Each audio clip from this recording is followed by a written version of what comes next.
नमस्कार। आज हम आपको बता रहे हैं गणेश चौथ व्रत की कथा। सकट चौथ जो होती है उसमें कैसे कैसे पूजा किया जाती है, क्या विधि विधान है उसके, और उसकी कहानी किस प्रकार होती है, उसमें क्या क्या सामग्री ली जाती है, आपको हम बता रहे हैं।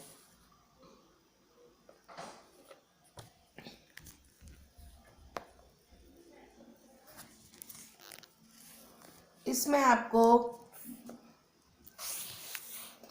लगते ही चौथ को, गणेश चौथ की व्रत होता है, तब सबसे पहले उठते ही सिर धोने सहित मेहंदी लगाए रात को, और सुबह सफ़ेद तिल और गुड़ का तिलकुट बनाएं।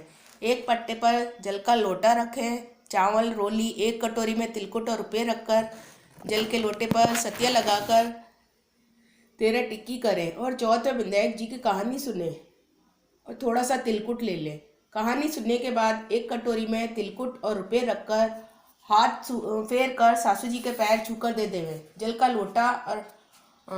लोटा रख लें और हाथ के लिए तिल उठा लें। शाम को चांद का अर्घ देकर जीम लें। 1 रुपया और तिलकुट तो मिश्रानी जी जो कहानी पढ़ती हैं, पंडितानी मीन्स जो होती हैं, उन्हें दे दें।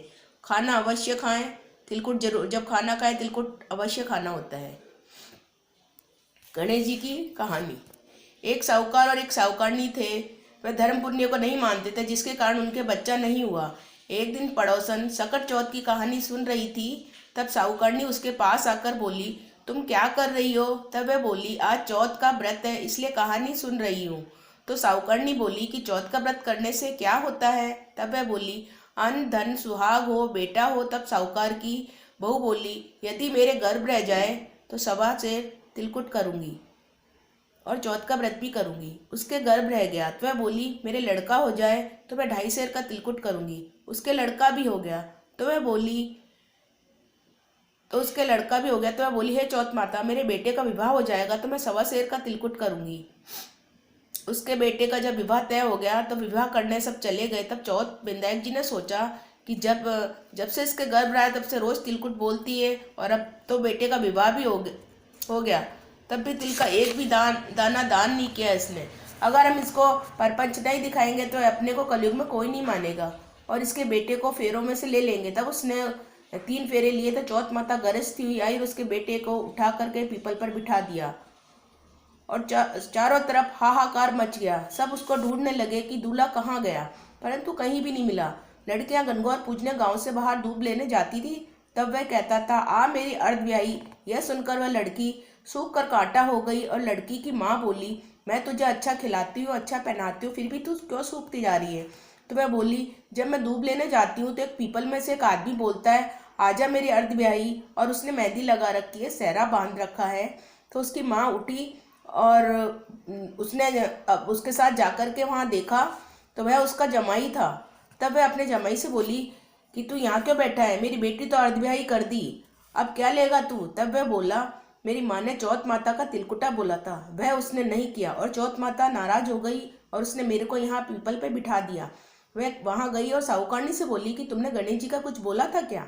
तब साहूकारनी बोली कि अरे हाँ, मैंने गणेश जी का तिलकुटा बोला था। तो फिर साहूकारनी बोली कि अगर मेरा बेटा आ जाए तो मैं 2.5 मन का तिलकुट करूंगी। और गणेश चौथ माता राजी हो गए और उन्होंने उसके बेटे को फेरों पे लाके बिठा दिया। बेटे का विवाह हो गया तब उन लोगों ने 2.5 मन का तिलकुट कर दिया और बोली कि हे चौथ माता, तेरे आशीर्वाद से मेरे बेटे बहू घर आए हैं, जिससे मैं हमेशा तिलकुट करके व्रत रखूंगी। और सारे नगर में ढिंडोरा पिटवा दिया कि सब कोई तिलकुट करके चौथ का व्रत करना। हे चौथ माता, जैसा उसके बहू बेटे को मिलवाया वैसा सबको मिलवाना। कहते सुनते सब परिवार को करना। जो चौथ माता का उज्जवन करे वे विनायक जी की कहानी भी सुने। उज्जवन किस प्रकार किया जाता है? अगर आपका इसी साल बेटा हो या बेटे का विवाह हो तो चौथ माई का उज्जवन होता है। 1 सेर सफ़ेद तिल और 1 सेर गुड़ मिलाकर तिलकुट करो।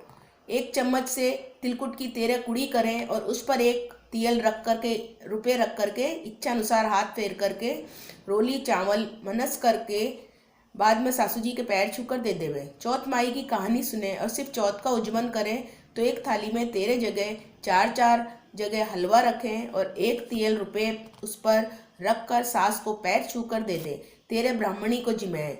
उन्हें एक कुड़ा हलवा पूरी का दे दे, टीका लगा करके दक्षिणा दें। कोई भी उज्जैन करे तो इस प्रकार उज्जैन की तैयारी करें।